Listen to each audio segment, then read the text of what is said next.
So lockdown ni गेजेरावनो लोगोफोर मोनसे गिलु बालौ खौरां सफैनाय जादों। So बे गिलु बालौ खौराङा जाबाय जोंनिया मिथिनो मोननाय जादों जे कर'ना भाइरासनि जेबो मुलै ओंखारनाय नङा होननानै जोङो सुलुआव मिथिनाय जादों। So बेबायदिनो जोबोर इम्पोर्टेन्ट खौरां मिथिनो थाखाय नै भिडिअखौ नोंथांमोना जोबजासिम नायबानो जाबाय। So जोंनि बे गोदान रादाब YouTube चेनेलसिम फिन नोंथांमोनखौ गासैखौबो बरायनाय जाबाय। So नोंथांमोननि सिगाङाव आं दं कमल दैमारि। So जों गोबाव खालामालासिनो भिडिअखौ जागायदो। गिबियावनो मोनसे गोनां रादाब होनो नागिरदों जे जोङो मिथिखागौ 12 मेनिफ्राय जोंना दिल्लीनिफ्राय डिब्रुगड़सिम मोनसे ट्रेन सालायदों एसामसिम। स' बे जाबाय जोंनिया राजधानी बायदि ट्रेन बेयावहाय जोङो गासैबो बेयाव श्रमिकल' नङा गासैबो फरायसायानो जा पेसेन्टआनो जा बा सोरबा साख्रिआवलायानो जा गासैबो एसामनि बायजोआव थाहैनायफ्रा फैनो हागोन।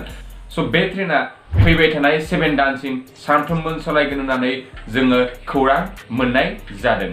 स' नोंथांमोना जुदि दासिमबो जुदि बायजोआव थाहैनाय दंब्ला आरो बे ट्रेनाव फैनो लुगैदोंब्ला नोंथाङा दाबो ट्रेननि टिकेटखौ बुकिं खालामनानै बे ट्रेनाव जुदि नोंथाङा कनफार्मेशन टिकेट मोनोब्ला बै ट्रेनाव नोंथाङा फैनो हागोन। आरो बे ट्रेननि रुल रेगुलेशनखौ जों आगोलनि भिडिअफोरावनो बुंखाना होनाय जादों। बेवहाय जोंना जेबो जानाय लोंनाय आदार मोननाय नङा, लोगोसे नोंथाङा मास्क गाननांगोन आरो दै बेबायदि मुवा बेसादखौ बायना मोननो हागोन होननानै फोरमायदों। लोगोसे नोंथाङा ट्रेनाव गाखोनायनि 1.5 घन्टासो सिगाङावनो नोंथाङा ट्रेन स्टेशनाव मोनफैनो नांगौ। स' बिनि गेजेरावनो डक्टर हिमन्त बिश्व शर्माया सावस्रि मन्त्रि डक्टर हिमन्त बिश्व शर्माया मैया खौरांगिरिफोरनि गेजेरजों फोरमायो दि जे जायफोर पेसेन्जार फोरा ट्रेनाव गाखोदों बिथांमोना जाहाथे गावबा गावनि मबाइल फनखौ अफ खालामनानै लाया बेखौ बिथाङा खावलायदों। मानोना जुदि नोंथाङा मबाइलखौ अफ खालामना लायोबा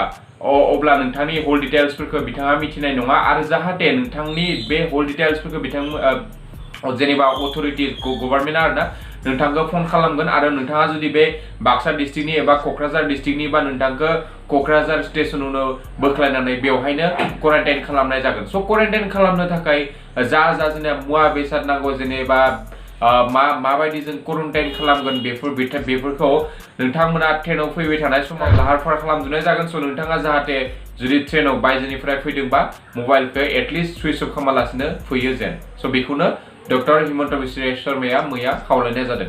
स' जों मिथिखागौ दासिम कर'ना भाइरासआ खमायनायनि लामा लायाखै। स' बेनि गेजेरावनो मैया गोदानै आरोबाव सा 15नि देहायाव एसामाव कभिड-19 मोननाय जादों आरो बै कभिड-19 जा मैया मोनदों बेखौ गुवाहाटीनि फेन्सि बाजारनि होननानै मिथिनाय मोननाय जादों। आरो मैया जा गोदान 15 कभिड-19 केस मोनदों गोदानै एसामाव। स' बिथांमोनखौ MMCH हस्पिटालाव थामहिनबा महेन्द्र मोहन चौधुरी हस्पिटालाव बिथांमोनखौ क्वारेन्टाइन खालामनायनि थाखाय भर्ति खालामनाय जादों। स' दा बे बेलायाव जुदि बे मैयानिखौ जुदि लादेरनानै जुदि एसामाव जोङो कभिड-19 नि जुदि स्टेटासखौ नायोबा दासिम टटेल केसा जादों 79 आरो बिनि एक्टिभ केसा जादों 37 जन आरो बेनिफ्राय बारग'नाया जादों जोंनिया 39 आरो दासिम थैनायनि अनजिमाया जादों 2। थ' मोनसे मोजां रादाब जे नागालेण्ड सरकारा जायफोर नागालेण्डनि बाहेराव माने नागालेण्डनि बायजोआव खामानि मावनो थाहैदों आरोना। स' बिथांमोननि थाखाय मोनसे मोजां रादाब जे बिथांमोननो नागालेण्ड सरकारा वान टाइम खेबसेयावनो 10,000 रां सोनानै होगोन होननानै मिथिनाय जादों। आरो बाद जोंनि बे एसामनि नायोब्ला एसामा दानसामथिम माने एसामा 2,000 करि रां होनाय जागोन मास मोनथामसिम होनाय जागोन होननानै बेखौ खौरां मोननाय जादों। बाट बेनि उनावहाय बेखौ होगोन ना होआ जों मिथिला। बाट मास मोनथामसिम एसाम गभर्नमेन्ट सरकारा मास मोनथामसिम 2,000 रां होनाय जागोन होननानै मिथिनाय। PM केयार्स फान्डआव दासिम 3,100 कौटि रां जमा जाहैबाय। स' बे रांफोरखौ माबायदि इउज खालामगोन एबा मा खामानियाव इउज खालामगोन मैया बेखौ फोसावनाय जादों।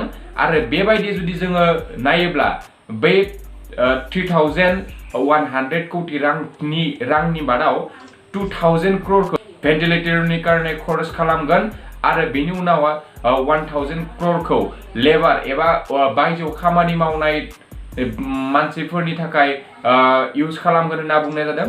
आरो बिनि बादाव 100 क्र'रखौ भेक्सिन डेभेलपमेन्ट थामहिनबा बे COVID-19 जे कोरोना भाइरासनि बेनि भेक्सिन दिहुननायनि नामाव इउज खालामगोन होननानै मिथिनो मोननाय। जों जुदि दासिम बेलायाव जुदि इन्डियानि COVID-19 स्टेटासखौ नायोब्ला टोटेल दा इन्डियाव केसेस जादों 78,055 जन आरो बिनि बादाव डेथ माने थैनायनि अनजिमाया जादों 2,551 इनिफ्राय रिकभार माने बेनिफ्राय एंगारनायनि सोद्रोमाफोरनि अनजिमाया जादों 26,400 जन। जे गिलु बालु रादाब फैदों लोगोफोर मैया WHO आ फोरमायदों दि COVID-19 नि जेबो मुलि ओंखारनाय नंला होननानै फोरमायदों।